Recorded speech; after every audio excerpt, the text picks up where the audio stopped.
Bonsoir à toutes et à tous, heureuse de vous retrouver cet après-midi pour faire le tour de l'actualité internationale.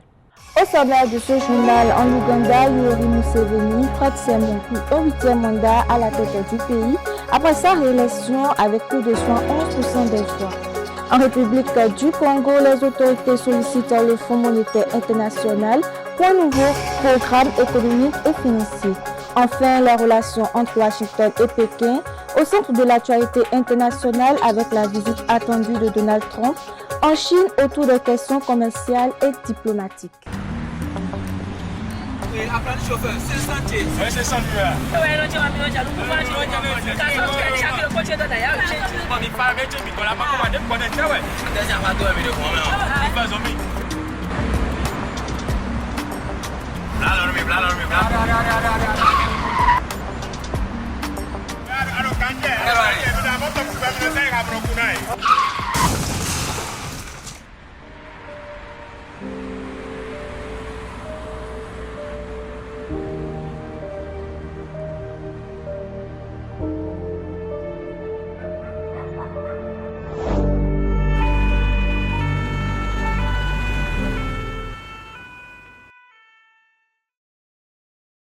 Ensemble, disons oui à la courtoisie au volant. Stop à l'excès de vitesse, à la distraction au volant et à l'incivisme sur la route. Tu viens d'avoir le bac ou tu veux te reconvertir dans un domaine d'avenir, faire le choix du numérique et rejoindre l'école supérieure d'administration, d'économie, de journalisme et des métiers de l'audiovisuel, ESAE. De nouvelles filières sont disponibles dès cette rentrée: informatique et multimédia, informatique industrielle et maintenance, réseau informatique et télécommunications, système informatique et logiciel, sans oublier les filières initiales: administration générale, administration des finances, administration des affaires, sciences juridiques, sciences économiques, sciences de gestion, journalisme et métiers de l'audiovisuel. ESAE est disponible sur 4 sites: Cotonou-Badjoumende, Cotonou-Akpakpa, Abomey-Calavi et Parakou. Pourquoi choisir l'ESAE? Des formations conçues pour le marché de l'emploi, des enseignants expérimentés et passionnés, des infrastructures modernes avec équipement de pointe, des opportunités de stage et d'emploi garanties. Les inscriptions sont en cours et les places sont limitées. Ne rate pas ta chance, donne vie à tes ambitions avec l'ESAE. Contacte-nous vite par appel ou par WhatsApp au 01 98 98 14 00 ou via email scolarité@esae.bj et visite notre site web www.esae.bj. Ton futur commence maintenant avec l'ESAE. Tu investis dans un avenir professionnel, concret et sécurisé. ESAE, l'excellence à un nom. Mesdames et messieurs, bonsoir. Comme je l'annonçais en titre, en Ouganda, le président Yoweri Museveni a officiellement prêté serment pour un 8e mandat à la tête du pays. Âgé de 81 ans, il avait été réélu le 15 janvier dernier avec 11,65% des suffrages selon les résultats officiels. Au pouvoir depuis 1986, il demeure l'un des chefs d'État les plus anciens du continent africain. Cette nouvelle investiture intervient dans un contexte de critiques formulées par l'opposition et certaines organisations de défense des droits humains sur le déroulement du scrutin. 8e investiture pour le président ougandais Yoweri Museveni. Après 40 ans à la tête du pays, le chef de l'État a une nouvelle fois prêté serment à Kampala dans une cérémonie marquée par le faste habituel, survol d'avions de chasse, défilés militaires et présence de plusieurs chefs d'État africains. Âgé de 81 ans, Yoweri Museveni a été réélu le 15 janvier dernier pour un 8e mandat de 5 ans avec 71,65% des suffrages selon les résultats officiels. Son principal rival, Robert Kyagulanyi, plus connu sous le nom de Bobi Wine, est arrivé en 2e position avec un peu plus de 24% des voix. La République du Congo souhaite ouvrir de nouvelles négociations avec le Fonds monétaire international. Les autorités congolaises demandent la mise en place d'un nouveau programme économique et financier afin de soutenir l'économie nationale. Le gouvernement espère renforcer les réformes économiques et améliorer la gestion des finances publiques dans un contexte de difficultés budgétaires persistantes. Plus de détails dans cet élément. La République du Congo sollicite le Fonds monétaire international. Face à une dette élevée et une croissance faible, le pays demande l'ouverture de négociations pour la mise en place d'un nouveau programme économique et financier. Annoncée par le ministère des Finances, l'initiative s'inscrit dans les engagements pris par les chefs d'État de la CEMAC lors du sommet extraordinaire du 22 janvier dernier. Ainsi, chaque pays de la communauté économique des États de l'Afrique centrale doit inscrire sa politique économique dans un cadre concerté avec le FMI. L'objectif étant le renforcement de la stabilité macroéconomique et de la fiabilité des finances publiques dans la sous-région. Une mission technique du FMI est attendue à Brazzaville dans les prochaines semaines afin d'engager les discussions avec les autorités et définir les paramètres du programme qui doit s'aligner sur les priorités économiques et sociales du pays. Par ailleurs, Donald Trump est attendu en Chine dans un contexte de tensions commerciales et diplomatiques entre Washington et Pékin. Les autorités américaines espèrent obtenir de nouveaux accords économiques favorables aux États-Unis et relancer le dialogue direct avec la Chine. La discussion devra notamment porter sur le commerce international, la technologie, les relations stratégiques entre les deux puissances. Reportage à suivre. Pékin a confirmé que le président américain Donald Trump se rendra en Chine mercredi pour une visite d'État de 3 jours. Trump devrait discuter du commerce avec son homologue chinois Xi Jinping, mais également de l'Iran. Il devrait exhorter Pékin à user de son influence pour faire pression sur Téhéran afin qu'il conclue un accord avec les États-Unis. Pékin est un partenaire crucial de la République islamique. 80% du pétrole iranien est acheté par l'Empire du Milieu. Cette visite en Chine sera la première d'un président américain depuis celle effectuée par Donald Trump en 2017. Il devait se rendre en Chine plus tôt cette année, mais son voyage a été reporté en raison de la guerre avec l'Iran. Trump a souvent vanté ses relations avec Xi Jinping, mais la Chine et les États-Unis restent en désaccord sur plusieurs questions clés. Parmi celles-ci, les droits de douane, les relations de Pékin avec l'Iran et Taïwan. La visite du président américain comprend entre autres un déjeuner de travail avec Xi Jinping et un banquet d'État. Par ailleurs, Israël a annoncé la mise en place d'un tribunal spécial chargé de juger les personnes accusées d'avoir participé aux attaques du Hamas du 7 octobre 2023. Selon les autorités israéliennes, les personnes reconnues coupables pourraient encourir de lourdes peines, y compris la peine de mort. Cette mesure est vivement critiquée par plusieurs organisations de défense des droits humains.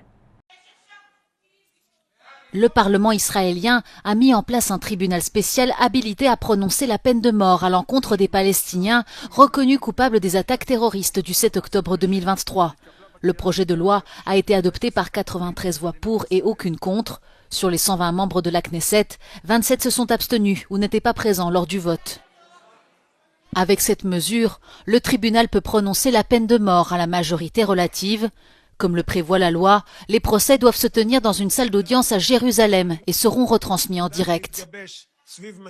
Les organisations de défense des droits de l'homme critiquent cette législation qui pourrait conduire, selon elles, à une application trop facile de la peine de mort et ne garantirait pas aux accusés le droit à un procès équitable.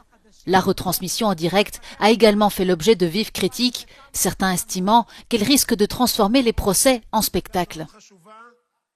Dans un autre registre, après avoir annoncé 23 milliards d'euros d'investissement conjoint en Afrique, Emmanuel Macron prononce ce mardi 12 mai le discours d'ouverture du sommet économique Africa Forward à Nairobi, au Kenya. Suivons-le.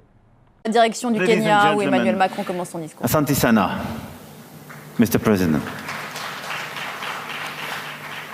And I will switch in French, if you allow me. Le président a tout dit. I think Mr. President said it all. Je veux juste rajouter quelques convictions pour qu'ensuite on puisse passer à nos travaux. C'est un nouveau type de sommet, c'est une nouvelle philosophie, et donc nous allons aller au bout de cette philosophie.